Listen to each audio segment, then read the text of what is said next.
எவன் பெயரை சொன்னால் எதிரி குடை நடுங்குகிறானோ அவனே உன் இனத்தின் தலைவன். தமிழ் தேசிய தலைவர் மேதகுவே பிரபாகரன் அவர்கள் வழியிலும் என் தாய்மாமன் செந்தமிழன் சீமான் அவர்கள் முன்னிலையிலும் பெண்ணிய விடுதலை வேண்டும் என்று வலியுறுத்திய சமத்துவ தலைவர். ஆனால் நம் தலைவன் இந்த உலகம் பயங்கரவாதி தீவிரவாதி என்றெல்லாம் முத்திரை குத்தியது. எங்கள் நாடி நரம்புகளிலும் ஓடுகிற ராஜராஜ ரத்தம், எங்கள் வாழ்வும் எங்கள் வளமும் மங்காத தமிழன்று சங்கே முழங்கு. பாதை தடுமாறி நிலம் இழந்து வளம் இழந்து பஞ்ச பராதை கூட்டம் போல் தன் சொந்த நிலத்தில் வாடியதை நினைக்கும் போது நெஞ்சம் குமரி எழுந்து நெருப்பாறு பாய்கிறது.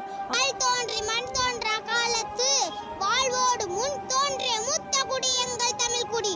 உரிமை பெரிதா உயிர் பெரிதா என்பதை விட எங்களுக்கான உரிமைதான் பெரிது என்று களமாடிய மாவீரன்களின் பிள்ளை நாம். அடிமை வாழ்வினும் உரிமை சாவு மேலே என்று புரட்சியை உண்டு செய்த புலிகளின் தலைவன் நம் தலைவன். இனியும் பொறுத்தால் தாங்காது இனி